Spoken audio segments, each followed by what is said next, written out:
감사합니다. 할렐루야. 오늘도 우리의 소망 되신 주님과 함께 참 평강의 삶을 누리는 저와 여러분 되시기를 바랍니다. 내일 지구의 종말이 온다고 해도 오늘 나는 한 그루의 사과나무를 심겠다. 많이 들어보셨죠? 누가 한 말이죠? 네, 맞습니다. 스피노자가 한 말이죠. 17세기 네덜란드의 유대계 철학자인 바로 이 스피노자가 한 말입니다. 언제 이 말을 자주 쓰나요? 아무리 힘든 일이 있어도 절대로 포기하지 않겠다라는 삶의 의지를 표현할 때 이런 말을 사용하기도 합니다. 이런 사람들은 자기 인생의 마지막 날임에도 불구하고 의연히 사과나무를 심을 것입니다. 그러니 그 날이 자기 인생의 마지막 날임에도 불구하고 사과나무를 심겠지만 그 사과나무에서 그 사과를 그 사람은 먹을 수 있을까요? 못 먹죠. 오늘 사과나무를 심으면 자기는 내일 죽습니다. 그러니 그 사과나무의 열매는 자기의 것이 될 수 없습니다. 지금 심어놓으면 나중에 누군가가 먹을 거다라는 기대는 할 것입니다. 그는 남을 위해서는 좋은 일을 하는 사람입니다. 그러나 자기 자신에게는 헛될 뿐이죠. 아무리 심어도 자신은 그 사과를 먹을 수 없기 때문입니다. 그는 다른 사람을 향해서는 윤리적일 수는 있지만 자기 자신을 향해서는 종교적이지는 못했습니다. 하지만 기독교 신앙은 다릅니다. 우리는 먼저 하나님의 부르심 앞에서 하나님을 믿는 사람들입니다. 그리고 우리는 우리 자신을 위하여 하나님을 믿습니다. 우리가 믿는 것은 우리 믿음의 열매를 먹기 위함입니다. 믿는 사람은 반드시 그 믿음의 열매를 먹게 되어 있습니다.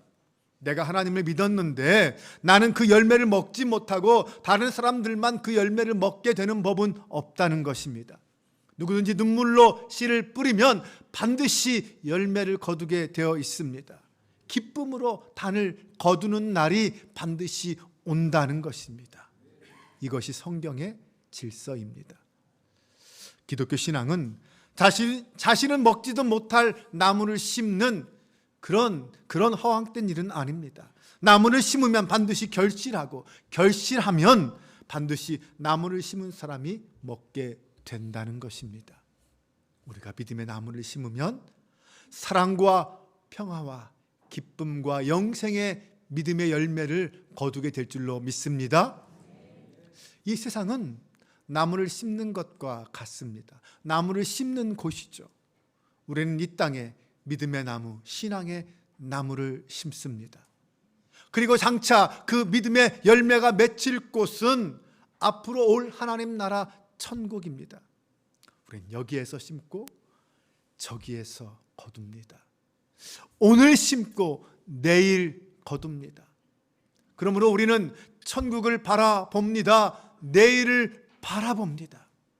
기독교 신앙은 내일을 바라보는 신앙. 기독교 신앙은 바로 그곳을 바라보는 신앙입니다. 그러므로 기독교에는 다른 종교에서는 볼 수 없는 오직 기독교에만 있는 신앙의 핵심이 있습니다. 바로 부활신앙입니다. 이 부활신앙이 없다면 우리는 어떻게 될까요? 바울은 고린도전서 15장에서 만약 부활이 없다면 우리가 전파하는 것도 다 헛것이고 너희의 그 모든 믿음도 다 헛것이다 라고 말했습니다. 그리고는 부활이 없다고 주장하는 일부 고린도 교회 성도들을 향하여서 너희 중에서 어떤 사람들은 어찌하여 죽은 자 가운데서 부활이 없다고 하느냐라고 되물었습니다. 네, 맞습니다. 부활은 기독교 신앙의 핵심 중에 핵심입니다. 그런데 오늘 본문을 읽어보면 예수님 당시에도 부활이 없다고 주장하는 사람들이 있었습니다. 바로 사두개인들입니다. 그들은 구약 성경 중에서는 모세 오경만 믿었고 천사나 부활 그런 것들을 믿지 않았습니다. 그들은 종교인이었음에도 불구하고 지독하게 현실적인 사람들이었습니다. 그래서 당시 유다 지역을 지배하는 로마 정부와 밀접한 관계를 맺으면서 성전의 관리자가 되어서 출세 가도를 걷는 그런 현실적이고 정치적인 종교인들이었습니다. 그들이 어느 날 예수님을 찾아와서 신명기 25장에 나오는 계대 혼인법을 예로 들어서 부활의 허구성을 증명하려고 합니다. 계대 혼인법이라는 것은 이스라엘의 족보가 단절되지 않도록 하기 위해서 자손을 낳아주기 위한 결혼 제도를 말합니다. 즉 맏아들이 결혼했다가 자식을 낳지 못하고 아들을 낳지 못하고 죽으면 그 동생이 형의 아내를 취해서 아들을 낳아줌으로써 그 아들로 하여금 형의 후사를 잇게 하는 형사취수법을 말합니다. 거기에 대한 사두개인들의 말의 핵심은 이런 것이었습니다. 7 형제가 다 자식이 없어 죽었고 모세 율법대로 한 여자를 다 아내로 삼았다면 부활 때에 그 아내는 누구의 아내가 될 것이냐라는 것입니다. 여기에 대한 예수님의 대답은 분명했습니다. 죽은 자들이 다시 살아나는 부활은 종말의 때에 반드시 있다라는 것입니다. 또한 그 부활의 때에는 이 세상에서처럼 장가가고 시집가는 일은 없다라는 것입니다. 사실 이 누가복음에서 부활의 가장 명백한 증거는 스스로 부활을 선언하신 예수님입니다. 나는 부활이요 생명이니 라고 자신을 선포하신 예수님께 부활이 없다라고 반박하는 그들의 모습, 얼마나 안타깝습니까? 오늘 본문에서 부활의 주님이 어떻게 그들의 주장에 대처하시고 말씀으로 그들을 물리치시는지 함께 살펴보며 은혜를 나누기를 원합니다. 로마서 1장 4절을 보면 죽은 자들 가운데서 부활하사 능력으로 하나님의 아들로 선포되셨으니 곧 우리 주 예수 그리스도라 라고 선포하고 있습니다. 예수님은 하나님의 아들로서 죽은 자 가운데서 다시 살아나신 그리스도이십니다. 초대교회에 전파되는 복음의 핵심은 바로 이거였습니다. 죽은 자들 가운데서 살아나셔서 부활의 첫 열매가 되어주신 예수 그리스도, 이분이 바로 예수 그리스도가 하나님의 아들이다. 이분이 우리의 구원자다. 부활하신 예수님이 바로 복음 그 자체였습니다. 그런데 오늘 본문에서 사두개인들은 그 부활의 첫 열매 되신 예수님을 찾아와서 부활이 없다라는 주장을 펼치고 있습니다. 그것도 구약성경 신명기 25장에 나오는 이 계대 혼인법을 가지고 부활이 없다라는 것을 주장하고 있습니다. 하지만 조금만 생각해 보면 이 계대 혼인법이 왜 존재하는 것입니까? 자손의 계승과 생존을 목적으로 주어진 모세 율법입니다. 부활과는 전혀 상관없는 율법이라는 것입니다. 하지만 그럼에도 불구하고 그들은 성경을 무리하게 자의적으로 해석하면서 하나님의 능력을 과소평가하고 자신의 주장이 옳다라고 억지를 부리고 있습니다. 그들은 하나님의 말씀도 알지 못하고 하나님의 능력도 알지 못하는 자들입니다. 하나님의 능력을 믿지도 못하는 자들입니다. 부활이 눈이 가리워져서 부활이 어떤 것인지도 알지도 못하고 믿지도 못하는 자들입니다. 맞습니다. 부활은요, 우리 인간의 이성으로는 받아들일 수 없는 이야기입니다. 오직 성령께서 우리의 마음을 열어 성경을 깨닫게 하시고 믿게 하셔야만 알 수 있고 믿을 수 있는 진리입니다. 예수님은 그 부활을 설명하시기 위해서 34절과 35절을 보면 이 세상과 저 세상이란 단어를 사용하셔서 설명하시고 계십니다. 이 세상과 저 세상은 서로 다르고 서로 연결이 안 된다라고 말씀하십니다. 부활 후에 가게 되는 저 세상은 이 세상에서 상상하는 것들 너머에 존재하고 있습니다. 이 세상의 잣대를 가지고 기준을 가지고 저 세상을 마음대로 재단하거나 판단할 수 없다라는 것입니다. 이 세상에서는 장가도 가고 시집도 가지만 저 세상에서는 장가 가고 시집 가는 일이 없습니다. 부활의 자녀들은 천사와 동등하여 하나님의 자녀로서 살아갈 뿐입니다. 다시 말하면 성경은 이 결혼 관계가, 우리의 결혼 관계가 죽음으로 끝난다라고 말씀합니다. 천국에서는 그러한 결혼 관계에 얽매이지 않는다라는 것이죠. 이것이 저 세상과 이 세상의 차이입니다. 혹시 이 말씀을 듣고 속으로 이것이 정말 복음이다 라고 생각하는 분은 안 계시겠죠. 이 땅에서 같이 사는 것도 정말 지긋지긋한데 천국까지 같이 가서 부부로 산다면 그건 정말 천국이 아니라 지옥이다 라고 생각하는 분 혹시나 우리 한빛교회는 한 분도 안 계시리라고 믿습니다. 아멘. 소리가 좀 작은 것 같은데 그것은 복음이 아닙니다. 네, 복음이란 예수 그리스도께서 이 땅에 오셔서 나의 죄를 대신 지시고 십자가에 달려 죽으시고 사흘 만에 부활하셨다는 것, 그분이 나의 구세주라는 것, 이것이 복음입니다. 저 세상은 부활을 믿는 사람들이 들어가는 또 다른 세계입니다. 거기에 들어가는 사람들은 부활의 자녀요, 하나님의 자녀들입니다. 네, 그들은 바로 죽은 자들 가운데서 부활함을 얻기에 합당한 자들, 바로 그들이 그곳에 있습니다. 그럼 구체적으로 그들은 누구를 가리킵니까? 바로 예수 그리스도의 부활하심을 믿고 그분을 하나님의 아들로 고백하는 교회, 성도들, 바로 신앙 공동체를 말합니다. 따라서 본문은 부활을 부인하면서 현실주의적인 사고방식을 가진 그 사두개인들을 향하여 부활하실 주님께서 부활 신앙을 가르쳐주고 있는 것입니다. 그런데 여러분, 오늘날 이 시대도, 이 시대의 교회도 주님의 때와 비슷합니다. 이 시대 사람들은 부활을 믿지 않습니다. 과학 지상주의와 이상주의에 빠져있는 이 시대의 사람들은 부활을 부인합니다. 네, 자기 눈으로 직접 보고 과학으로 분명하게 증명된 것이 아니라면 믿지 않겠다는 것입니다.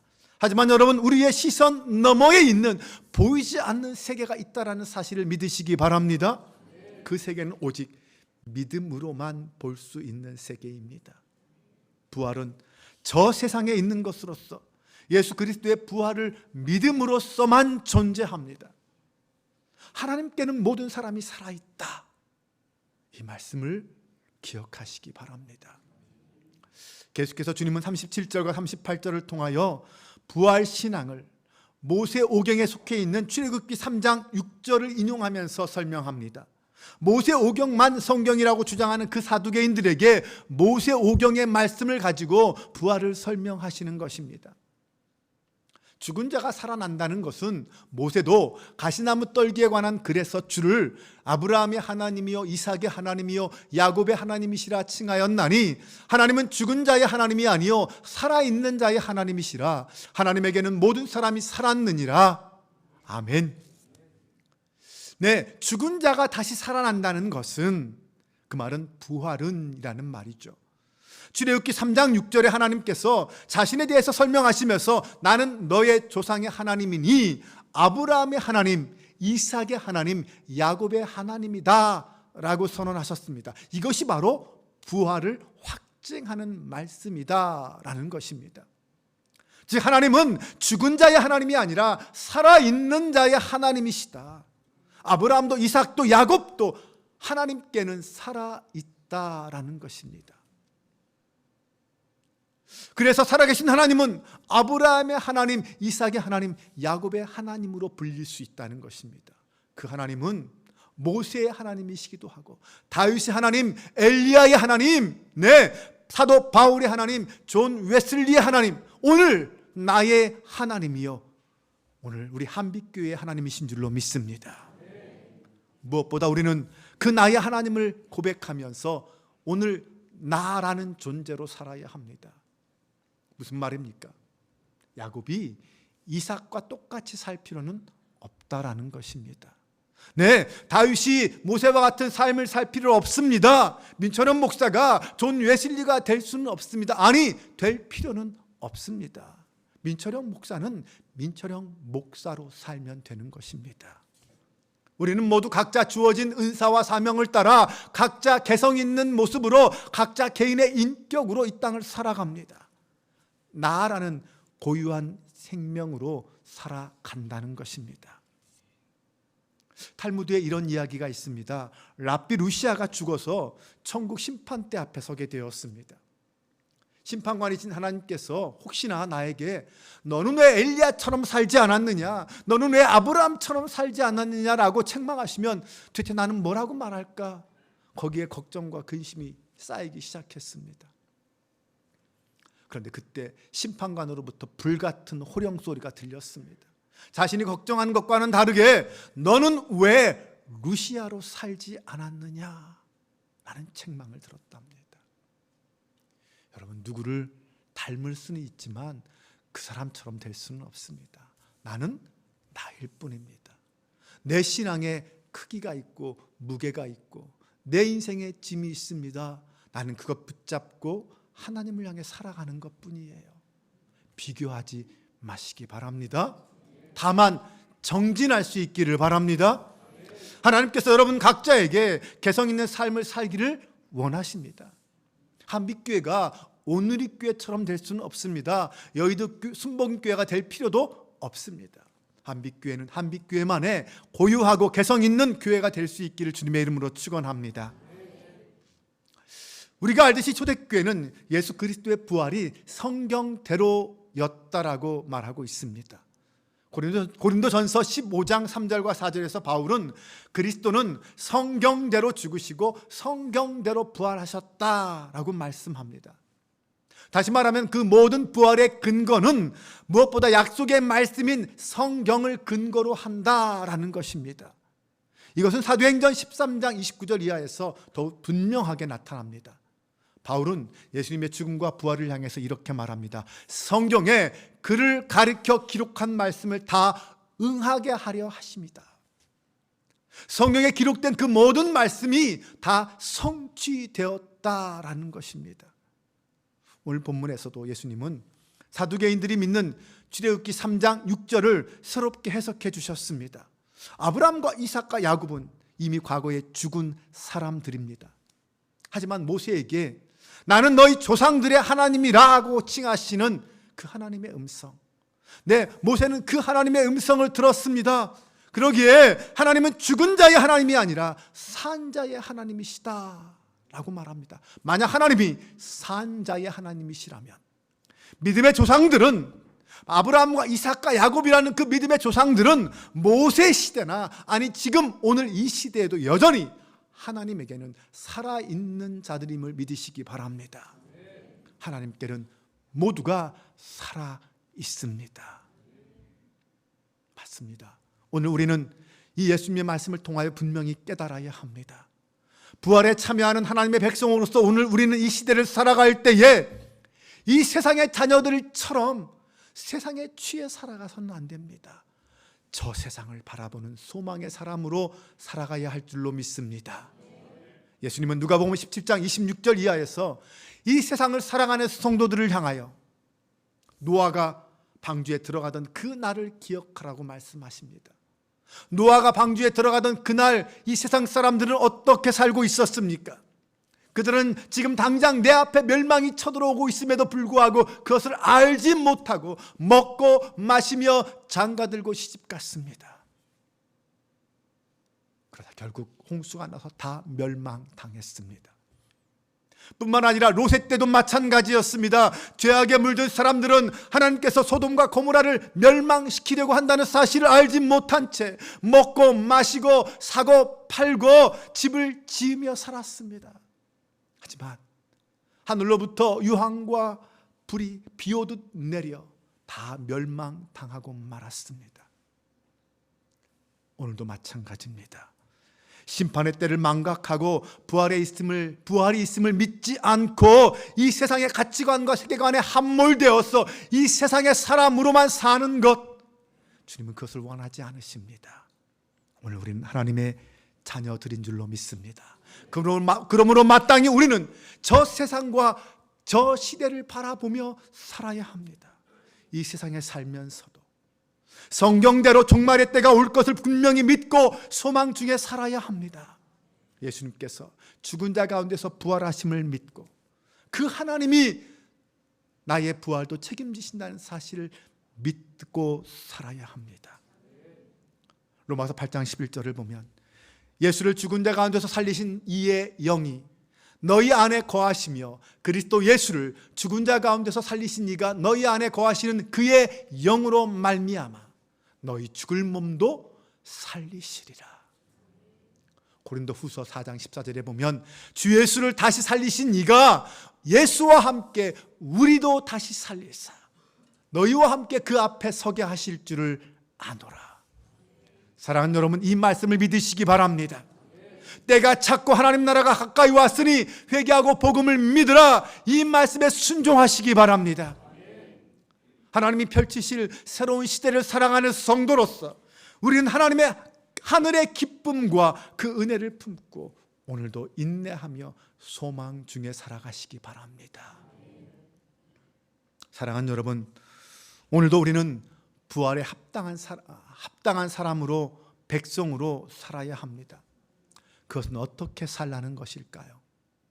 예수 그리스도처럼, 예수님처럼 용서와 사랑의 마음을 갖고 긍휼의 마음을 품고 어려운 이웃들에게 기꺼이 친구가 되어주는 그 삶을 말하는 것이 아닐까요? 아무런 대가도 바라지 않고 내 것을 기꺼이 내어주는 그 아버지 하나님의 마음을 품는 것을 말하지 않을까요? 하나님의 약속의 말씀을 믿고 인내하며 죽기까지 충성하는 그 삶을 말하는 것이 아닐까요? 그것이 바로 예수 그리스도의 삶이었기에 오늘 우리도 주님의 제자로서 주님을 따라가서 그 말씀대로 부활에 참여하는 자, 그 마땅한 모습으로 살아갈 수 있기를 바랍니다. 말씀을 정리합니다. 하나님의 약속대로 예수 그리스도가 이 땅에 2000년 전에 오셨습니다. 우리는 모두 죄로 말미암아 죽어야 하는 자들이었습니다. 그런데 주님께서 십자가에 죽으시고 3일 만에 부활하셔서 잠자는 자들의 첫 열매가 되심으로 그 주님이 우리에게 말씀하십니다. 너희에게도 그 부활이 있다. 약속의 말씀인 성경이 이미 부활을 증거했고 그 증거대로 주님이 죽었다가 다시 살아나셨습니다. 바울은 로마서 8장 11절에서 예수를 죽은 자 가운데서 살리신 이의 영이 너희 안에 거하시면 그리스도 예수를 죽은 자 가운데서 살리신 이가 너희 안에 거하시는 그의 영으로 말미암아 우리 안에 있는 예수 그리스도의 영으로 말미암아 너희 죽을 몸도 살리시리라. 우리의 부활은 예수 그리스도의 부활 때문입니다. 우리의 부활은 예수 그리스도의 영이 내 안에 거할 때 이루어짐을 믿으시기 바랍니다. 네, 예수 그리스도를 믿는 하나님의 자녀들에게 부활과 영생이 있음을 확신하시기 바랍니다. 성경대로 부활하신 예수 그리스도에 대한 이 확신을 가지고 부활에 참여하는 우리들에게 주님께서 오늘 말씀하십니다. 이 세상에 속한 옛사람을 벗어버리고 새 시대에 맞는 새 사람의 옷을 입으라고 말씀하십니다. 옛사람과 그 행위를 벗어버리고 나를 지으신 창조주 하나님, 그 하나님의 형상을 따라 지음을 받은 지식에까지 새로움을 입은 새롭게 하심을 입은 자로 살라라고 말씀하십니다. 하나님 앞에 택하심을 받은 거룩하고 사랑받는 자로서 긍휼과 자비와 겸손과 온유와 오래 참음을 옷 입고 누가 누구에게 불만이 있거든 서로 용납하여 피차 용서하되 주께서 너희를 용서하신 것 같이 너희도 그러하고 그 모든 것 위에 사랑을 더하라 말씀하십니다. 여기서 우리가 분명히 기억해야 할 말씀은 이 모든 것 위에 사랑을 더하라라는 말씀입니다. 바울 사도가 고린도전서 13장에서 사랑장을 이야기하면서 사랑은 우리 그리스도인들의 모든 삶의 이유요 행동의 근거라고 말합니다. 네, 방언을 하고 천사의 말을 해도 사랑이 없으면 소리나는 구리와 울리는 꽹과리라고 했습니다. 예언을 하고 산을 옮길 만한 믿음이 있어도 사랑이 없으면 아무것도 아니라고 했습니다. 어떤 긍휼이나 겸손이나 인내나 용서가 있더라도 사랑이 없으면 다 거짓이고 위선일 뿐입니다. 그러므로 그 모든 것 위에 우리는 사랑을 더해야 합니다. 아니, 그 모든 것의 시작은, 기초는 사랑이어야 합니다. 사랑하기 때문에 용서하고, 사랑하기 때문에 겸손하고, 사랑하기 때문에 긍휼합니다. 저는 얼마 전 한 성도님의 사랑의 손길을 이웃에게 전달할 수 있었습니다. 본인이 좀 어려울 때 작은 도움을 받았던 것을 기억하면서 자신도 그 작은 사랑을 나누고 싶다며 저를 찾아오셨습니다. 저에게 내미는 그 봉투에는 하나님은 사랑이십니다, 이렇게 쓰여 있었습니다. 저는 그 봉투를 들고 홀로 눈물을 흘리며 기도할 수밖에 없었습니다. 하나님의 사랑은 그렇게 흐르고 흘러 우리 안에, 우리 교회 안에 차고 넘치고 있었습니다. 저는 바로 이것이 이 세상에서 살아가지만 저 세상에 소망을 둔 부활의 증인들의 삶의 모습이라고 믿습니다. 오늘 저와 여러분의 삶의 모습과 태도가 이 사랑에 근거한 행동하는 그리스도인, 사랑으로 역사하는 믿음의 사람이 될 수 있기를 주님의 이름으로 축원합니다. 우리 함께 이 시간 찬양으로 나아가길 원합니다.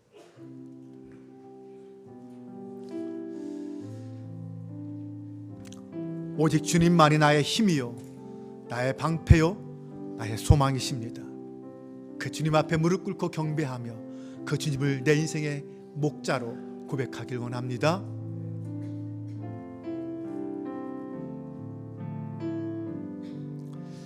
목마른 사슴 시냇물 찾아 헤매이듯이, 목마른 사슴 시냇물을 찾아 헤매이듯이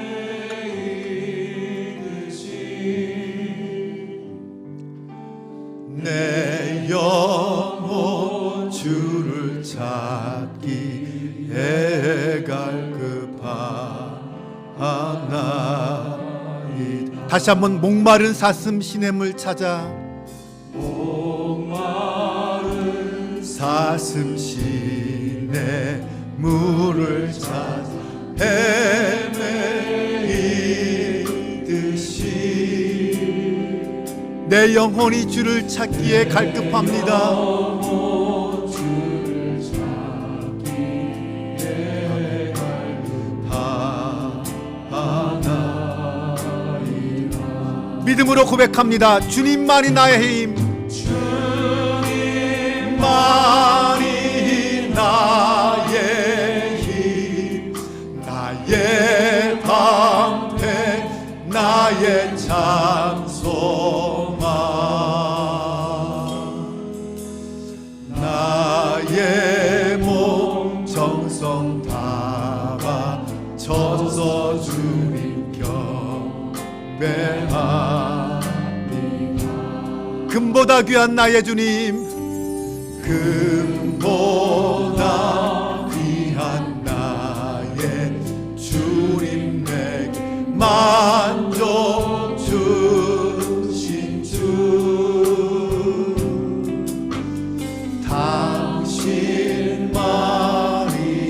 나의 기쁨 또한 나의 참. 믿음으로 고백합니다. 주님만이 나의 힘, 주님만이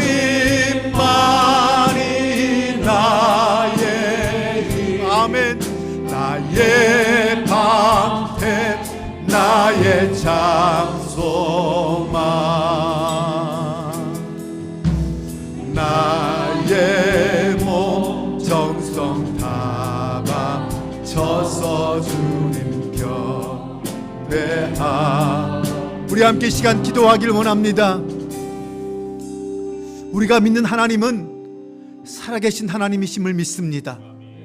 나의 삶의 주인이시며 내 영을 살리신 예수 그리스도와 함께 동행하며 살아가는 것, 이것이 우리의 신앙생활입니다. 살아계신 하나님께서 말씀하십니다. 회개하고 복음을 믿으라.